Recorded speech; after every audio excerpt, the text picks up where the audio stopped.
Medjugorje, el relato de la vidente Mirjana extraído de su libro Mi corazón triunfará, parte 4.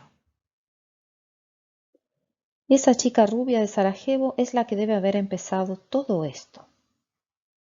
En esos primeros días fui el objetivo principal de las sospechas del régimen. Algunos incluso me acusaron de traer drogas desde la ciudad, cuando yo todo lo que sabía de drogas hasta ese momento era que tenían que ver con las medicinas que se usaban para curar enfermedades. Estas acusaciones me herían. En un pueblo todos se conocen y yo era la extranjera. Incluso hablaba diferente. El dialecto de raíces serbias con el que crecí en Sarajevo era diferente al vocabulario croata de Medjugorje. Sin embargo, en general toda la gente del pueblo nos apoyaba y defendía. Pienso que estaban seguros de que nosotros sí habíamos visto a la Virgen. De hecho, a mí me había resultado muy extraño que toda esa gente que había estado con nosotros en la colina el día de la aparición no hubiera visto lo mismo. Nunca habría mentido con algo tan sagrado. La tarde del 25 de junio, Marco salió de su casa en Mostar con sus padres y hermanos para ir a la misma reunión familiar a la que iría yo. Por fin me iba a pedir si quería ser su novia.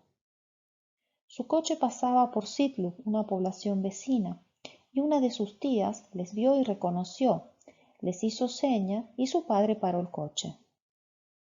¿Sabéis lo que ha pasado en Medjugorje?, preguntó agitada. No, dijo la madre de Marco, cuéntanos. 6 niños dicen que han visto a la Virgen. Marco preguntó, ¿qué niños? Y su tía los enumeró. Cuando dijo mi nombre, él sintió un fuerte dolor en el estómago y pensó, se acabó. Sabiendo que yo no mentiría con algo así, creyó inmediatamente en el relato, pero también tuvo miedo de que esta experiencia de alguna manera me hubiera cambiado drásticamente.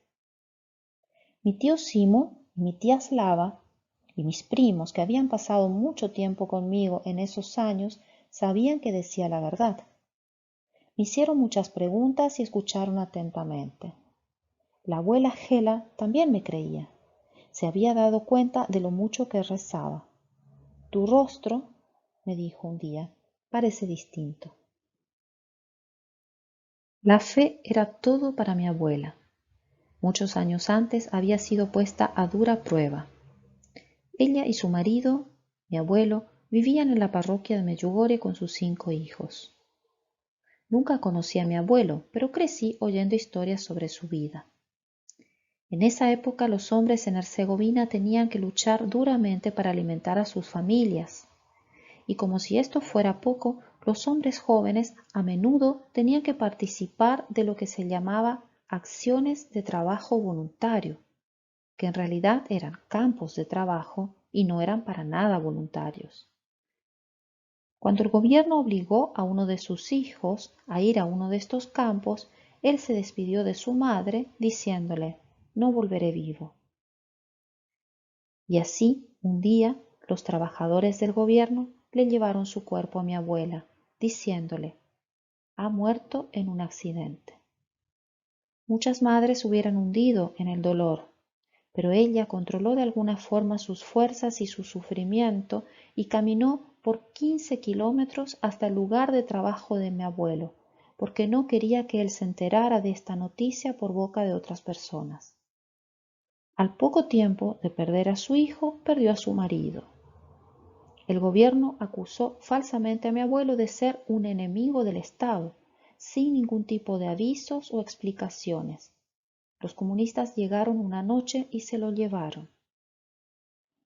Este tipo de horror era muy normal en la época. El gobierno tenía espías en todas partes. Informar de un enemigo del gobierno, sea verdad o porque el espía quería que alguien desapareciera, significaba para ellos un buen futuro dentro del Partido Comunista. Y así muchos inocentes fueron asesinados y enterrados en fosas comunes. Mi abuelo jamás volvió. Para mí, mi abuela era toda una heroína. Tras perder a su marido, soportó la dureza de criar a sus hijos sin miedo, sin medios, en medio de la pobreza. Ella todas estas hazañas las atribuía simplemente a la gracia de Dios. Pero mi abuela no era la única persona con fuertes creencias. En realidad todo el pueblo lo era. Antes que empezaran ya las apariciones, la mayor parte de la vida de Medjugorje giraba alrededor de la religión. Mucha gente no trabajaba en el campo los días festivos. La montaña que dominaba el pueblo tenía una gran cruz de cemento que era el recuerdo constante de su sólida fe, ya que en 1933, junto al párroco del lugar, el pueblo decidió construir esta cruz para conmemorar el aniversario 1900 de la crucifixión de Cristo. A pesar de los periodos de persecuciones, la Iglesia nunca abandonó a la gente en esa zona, y era muy normal ver a los franciscanos con hábito largo paseando por la región. De hecho, son los franciscanos los que están responsables de la parroquia de Medjugorje. El 7 de febrero de 1945, un grupo de soldados comunistas llegó al monasterio de Široki Brijeg, cerca de Medjugorje.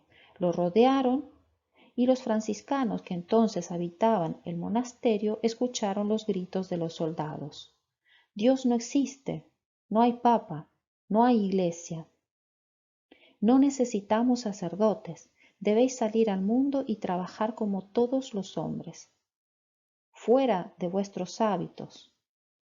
Los franciscanos se negaron a obedecer y se mantuvieron estoicamente firmes. Cuentan que uno de los soldados arrancó el crucifijo y lo tiró a los pies de los franciscanos. Tenéis que elegir, dijo, la vida o la muerte. Uno a uno, los frailes se arrodillaron y abrazaron al crucifijo. Los soldados lo sacaron entonces fuera y les dispararon uno a uno. Los enterraron en un terreno del monasterio. Sus cuerpos estuvieron allí por muchos años, pero ahora descansan dentro de la iglesia. En total, en ese periodo los comunistas asesinaron a 34 sacerdotes franciscanos en ese monasterio y a más de 500 en la República Yugoslavia de Croacia y Herzegovina. Sus muertes, sin embargo, no fueron en vano. Esta masacre tuvo el efecto opuesto, porque fortaleció la fe de la gente del lugar y confirmó las sospechas de que el nuevo régimen era una real amenaza. Yo crecí en este inestable ambiente. Un día mi madre me dijo, si mueres por Dios, vivirás para siempre, pero si le dices a Dios que no, morirás para siempre. Esta afirmación me turbó y confundió, e hizo que me preguntara, ¿y si tuviera que enfrentarme alguna vez a lo inimaginable, defendería mis creencias? Pero nunca imaginé que tendría que responder a esa pregunta cuando las apariciones iniciaron. En ese momento yo también me convertí en el objetivo del mismo régimen que había matado a mi tío, a mi abuelo y a los franciscanos.